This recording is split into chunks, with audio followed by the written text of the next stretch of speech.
Hey friends, happy Thursday. Thanks for joining us for Unscripted on 13 Plus. I'm Anna Orsini. And I'm Carson Courier. Thank you for joining us on this first official day of summer. Crazy. It's felt like summer for months. I know. It's kind of crazy. Honestly, when you live here, yeah, I would say the last, 3 months it felt like summer? Yeah. And now it's just hot. It's not really like an oven. Summer. It's just kind of this continuous thing throughout the spring and summer Exactly. months. Now it's monsoon for us. Yeah, which is exciting. We'll take that. We need that. Well, we want to start off with some other weather-related news that's going on today. So taking a live look at it, actually compared to what we were seeing yesterday and what we were seeing this morning in some other parts of Texas, doesn't look too bad. This is a live look out at Galveston this morning. You can see the water, though, still pretty rough, still pretty choppy. Obviously, rip currents have been a major issue, and that's all because of Tropical Storm Alberto. So we know it officially made landfall in northern Mexico around 5 a.m. our time this morning. We know Mexican officials say it's already left at least 3 people dead, 2 of which were minors. So still a lot to kind of look through. Also, this is just beginning. This could be going on for quite some time. Yes, there are going to be some pretty widespread impacts. So this is video actually from Mexico coming in overnight of some of the flooding and just damage that they were dealing with. And you can see compared to that scene that we were seeing in Galveston this morning, a lot more water, a lot more extreme conditions there. So bands from Alberto did push the storm surge above sea level in places like Corpus Christi, Texas, which is expected to see some of the heaviest rain. You can see the Padre Islands also experiencing some flooding. Disaster declarations have been issued for more than 50 counties in Texas by the governor there, Greg Abbott. The Texas A&M Forest Service and National Guard also on standby to deploy their teams if need be. So kind of just keeping an eye on the potential impacts of this today in Texas, and of course keeping an eye on some of the damage estimates and conditions there on the ground in Mexico. Absolutely. We do want to take a live look outside here at home. One thing that we know is that when we're seeing all this tropical moisture in other parts of the world, you could say, close to us, it pushes in, hopefully, some moisture into our area. So we do want to bring in 13 First Alert forecaster Allie Potter. Today, obviously, we are dealing with the heat, but there are some chances for monsoon, some storms coming up here. And doesn't that tropical moisture it helps? Does. Yeah. Oh, no, that's part of it, right? We have to have all that moisture. I'll just be honest, there's a lot happening today. Yeah. A lot. We have different advisories in place. We have warnings. We have the chance for rain. We got wind. We got heat. First day of summer. It's also kind of hazy outside. Air quality. Yeah. That's another thing we're going to talk about. So what are we not worried about today? Snow. Cool. But you never know. It could also, Ice storms, yeah. Probably not a big concern today. No blizzards. No, not ice. No, but there's also, you never know what the atmosphere has in store. There could be hail if there's. Yeah. But let's not wish that. Let's not jump the gun on that. Yeah. Perfect. Let's start with the heat, happening. right? Yeah, the heat, absolutely. So in about a little bit less than 30 minutes from now, that excessive heat warning is going to go into effect. So if you live in these areas of pink, you're part of this warning. Highs up to 113. So we might see our first 110 of the year. That is our forecasted high for 110. Now, we typically see about 2 per year. Our record is 18, and guess what? That was set literally last year. Hopefully we don't see 18 days of 10 plus days, but we did last year. Again, we do average about 2 per year. Our highs for today is coming in hot, and today is the first day of summer, so it's kind of fitting, right? The 90s, though, for pretty much Cochise County, 109 in Oro Valley, 110 today for Tucson, 108 in Green Valley, 104 for Nogales, 105 if you're in the Sassabee area. Common sense, folks, but some actions to take, though. You got to stay safe out there. Of course, plan accordingly, those outdoor activities. Know your limits, drink plenty of water, and, of course, wear that sunscreen. A live look here. I believe this is the Tucson Mountains or Mount Bigelow-ish? Tucson Mountains. Sure. Maybe. It's a mountain. Well, it's so hazy. I don't even know where we are. I know. Lots of haze in the mix, though. And in fact, we do have an air quality alert that we're going to talk about in a second. But I do want to tell you, we're already at 97 degrees. Ooh. Stop it. It's not even 10 o'clock in the morning. Ooh. Yeah. Ooh. That's all you can say. Oh, wow. Yeah. 86 86 if you're in Sierra Vista, 95 for Marana, 91 for Stafford, 88 if you're in the Douglas area. All right, we have that wind advisory that's going to go into, well, it went into effect this morning.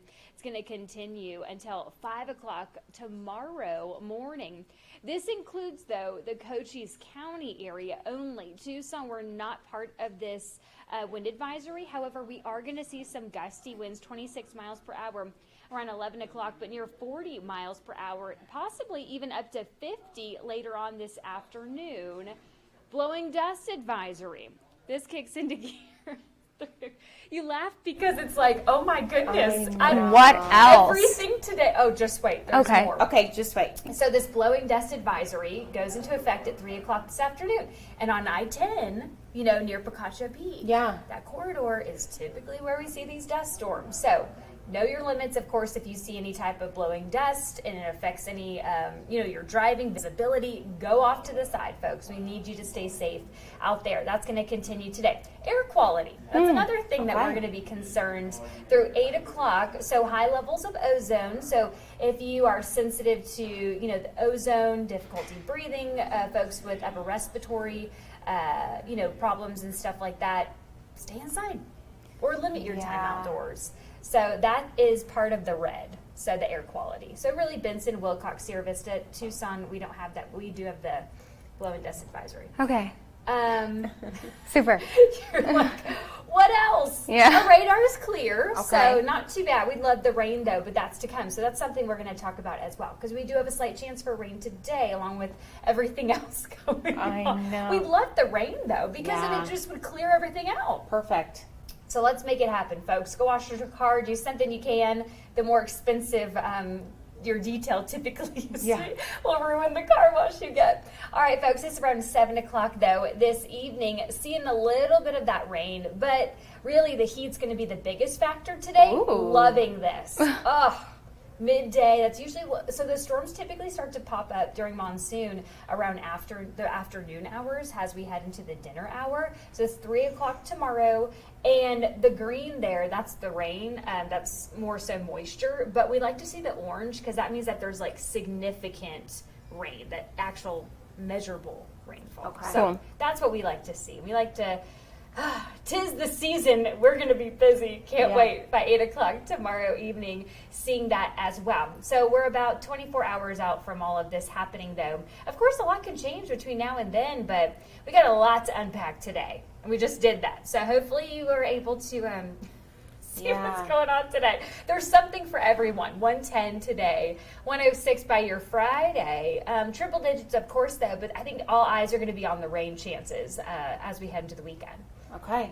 Very exciting. Hopefully we do get some measurable rain. It cools us down a little bit. That's the best part of monsoon. When it's just kind of muggy and hot, we all know the feeling. It's not great. No. So today, hot, breezy, bad air quality, maybe some rain. I'm trying to think of anything Dusty. else. I would just say everything but snow. Okay. All the things. All the things. Perfect. Stay inside. Yeah. Yeah. Stay inside, folks. Okay. Well, Awesome. hopefully we'll see some rain sometime Yes. soon. Fingers crossed. I know you got a lot of work to do, Yes, Allie. we do. Thank you. Well, this weather pattern that we're getting into is kind of fitting because today is the summer solstice. So it is the longest day of sunlight of the year. So it's happening at 1:50. That's when the sun is at its highest peak. So we know that this also marks the start of summer. It's super exciting. And we know at 1:50, so this will be, again, like I said, when the sun is at its highest peak. But a lot of people and folks really around the world, they celebrate this day. We know there's going to be celebrations at Stonehenge in England, but here at home, some areas to kind of enjoy this at would be the Grand Canyon, Sedona, or here at home, Squirrel National Park. Now, USA Today does report that this is the earliest solstice since June 20th of 1796. So back then, there were only 16 states in the Union, and George Washington was the president. Obviously, a lot has changed since then, but some pretty, if you like history, if you like historical, something that happens every little fun fact. couple of centuries, we're in for that today. So Perfect. very exciting. And of course, it is the first day of summer, and that means those postgraduate blues, they are here for our college students who may be graduated this year, and they're like, what do I do now? Yeah, it's scary. It's a big transition. I'm still transitioning, and I graduated 6 years ago. I still have the postgraduate depression. So it is a real thing, though, being scared about the future, transition anxiety, financial stress, not knowing, what your work situation is going to look like. And I think we saw a huge shift after the pandemic, whereas, like, especially in this industry, you could go and find a job in, a lower market. But now it's not, as easy for some people. So Jack Cooper actually has more on what exactly the post-grad blues are and how some mental health professionals are dealing with that. Exactly. Not only for if you're not a grad, your students, your children, your friends, even yourself. Everyone knows a grad, right? Yeah. A recent grad. Awesome. This can be a major time of change in a lot of young people's lives as they move away from graduation and really focus on what comes next. Now, that's why this is also can be called transition anxiety, because it really covers a wide range of different things that those recent grads could be facing. Some things like moving away from friends or family, getting their first job, being alone for the first time, and facing student loans. Now, some ways to try and combat that anxiety and make yourself feel better is to try setting realistic goals to achieve, no matter how big or small they might be. You can also try to find some kind of regularity in your life, going for walks, and setting a schedule. It's a time of pretty significant transition, both in the logistics of what a student's life looks like. If you think of the structure that they have during the semester and the intensity leading up to their graduation. And then for many, there's nothing, or they're all on their own. And so that abrupt transition can impact the way that we feel and function. Now, this all comes as there continues to be a mental health crisis really across the entire country, especially for those college students and now college graduates. That's why setting goals and figuring out what you're going to do after graduation is so important. Reporting at the University of Arizona, I'm Jack Cooper, 13 News. And trending this morning, we do want to kind of look at a couple of stories on our website, some talkers. Yeah. Go along through them here. So again, this is on KOLD.com. If you just click on our national link, you go news, national, you see all these fun stories. Boom. Yeah, Boom. All the good news. So Southwest celebrating its 53rd birthday with $53 tickets. Sounds good, right? Get to go on a trip, bags fly free with Southwest. Yeah. There are some, restrictions around that, though. Yes, So there is. one-way flights, you're not getting a round trip for $53. One way each way, so ends up being $100 plus the tax and all the fees, all the different things. So you actually have until today to book those flights. Make a decision. Go somewhere cool. Yeah, well, I mean, there's good places. So they include Hawaii, Puerto Rico, some international destinations, as well as the continental United States. Yeah, so you must travel between August 6th through December 18th if you're doing something within the United States. But if you're going international, you have to travel between August 20th to November 20th. So, I mean, you could book a trip for later, maybe before the holidays or something like that. Or if you have holiday travel, you're going somewhere for Thanksgiving, you could do that. Let's just hope what was it, last year? All the craziness with Southwest during the holidays? Oh, when they had that meltdown? Yes. Weren't you involved in that? No. No. I wasn't. Okay. Somebody was. It wasn't Somebody me. was. I was not trying. I tried to avoid that at all costs if I can, traveling during the holidays, because it just I think the stress leading up to it and then the stress that is coming at the end of it, it almost makes you not enjoy the holidays. After my travel experiences, what was that? 2 weeks ago? Yeah. I went to Florida. We aren't even going to go through it. No. If you saw me crying at the Tucson International Airport. That was in fact Carson Courier. Carson crying? It was. I can't tell, her eyes are all swollen. It was Carson. All's good now. All's fine. All's fine. Working through the trauma. So yeah, cool way. I'm sure there's more limitations. Like you can't go on and just book any flight for $53. But if you do have somewhere that you want to go and you want to get airfare for cheap, this is a good way to do it. Yeah, but you absolutely. haven't till the end of today. So do that soon. Big decisions on the way. Big decisions to make. Well, take a look at this. Disney Vacations put 45% of parents in debt. Are we shocked? I'm not. No. Because here's the thing, and I tell this to Tyler all the time, because Tyler loves going to Disney. Disney. And I get that. Yeah. If that's your thing, Very expensive. that's your thing. It is so expensive, and I know people whose families will go every single year. It's like their family trip, annual family trip. How do y'all afford it? I Is have what no I want idea. to know. How do you eat the entire week that you're there? So just to put this into perspective, we always go on a family trip. My mom, my dad, and then me and my husband, my brother, his girlfriend. we looked into going, we're like, how fun would it be to do Disney as adults? I haven't done Disney since I was a kid. Yeah. Looking into it, it would have been cheaper for us to go to Hawaii, which is what we did. Yeah. Because my dad's like, wait, this is going to be like $600 a person each day. Yeah.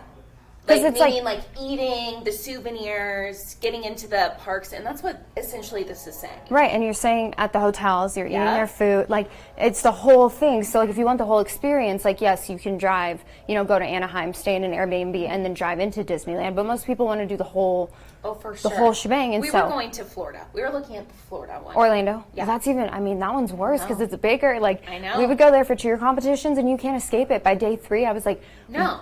I live in this world now. And it's, honestly, on their part, it's like such smart business, It's right? incredible so marketing. You have to pay to get into the park. Yep. And then you can't leave the park. So you're eating there. Mm-hmm. You're buying souvenirs. If you're cold, you're buying a sweatshirt. If you're hot, you're buying a tank top. It's like, you know you can't leave. Water ride, got to get the poncho. Yeah. All the things. Oh my gosh. I know. So on average, it says these families break the budget by nearly $2,000. And it says in some cases they need a few months to fully pay the tab, which, yeah, that doesn't shock me. No, No. not at all. But I mean, I don't think we've done it for cheer, like in Orlando, family trip, whatever. Yeah. We were there for a few days. I don't feel like my childhood was robbed from me because I didn't have like this full Disney experience. No. Like, you should not, I get wanting to provide experiences for your family and your kids. Don't go into debt to do that. I kind of agree. Also, take your kids at an age that they'll remember it. Yeah. I feel like a lot of people have kids and they're like, Disney, we have to do Disney. If they aren't at an age to where they can walk themselves, if you're pushing them in a stroller Yeah. and they are not going to remember the experience, is it worth the debt? Is it worth the pain that you're putting yourself through pushing that stroller? And I also, don't know. too, like as a parent, if you're going in and you're worried about financially, are we going to be able to afford this? You're just watching the bill rack up the entire time that you're there. You're not going to have fun, and your kids are going to know you're stressed. So, parenting advice from 2 people who don't have children, but Don't you love that? don't you love that? Yeah, I mean, I just like, your kids want you to be present with them on family trips. That's Yeah. all they want. So it doesn't matter if you go literally down the road. They just want to spend time with you. So, yeah, not Let worth us know going if into you debt. would go into debt to go to For a Disney. Disney trip. Yeah. I would have to be at the front of every line to go into debt for a Disney trip. That's for sure. Well, this story. Close to home for Anna. Okay, let me tell you how good of a week I'm having. Texas A&M, first of all, in my mind, I'm already manifesting it. They're going to Okay. get a national championship in baseball because they're playing Tennessee in the College World Series championship game. I'll root for them too. Thank you. Love that. But this, incredible. So I want to take a look at the photos that are on here. That is Kyle Field in College Station, Texas.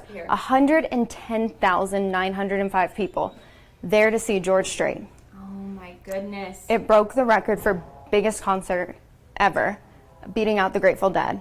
And I believe that it was like 107,000 people went to that concert. Yeah. 107,000 in New Jersey in 1977. And it beat that record by more than 3,000 people. That is crazy. Just seeing the video, like it looked, the atmosphere, everything, and that stadium is so impressive. I mean, you drive into College Station and you just see it sitting there and you're like, it looks like an NFL stadium. It's massive for a football team that's constantly underperforming, but neither here nor there. Gorgeous concert venue, and just so many people, and I didn't see anything about like fights or any issues, just everyone enjoying George Strait, the How can you king not of love him? country. I mean, Yeah. come on. Yeah. What'd you say? So we obviously do bear down. Yeah, What do you guys do? gig 'em, Gig 'em. gig 'em with the Gig 'em. ring, gig 'em. Oh, with the ring. Well, if you get the ring once you reach 90 credits, so a lot of people from A&M have those.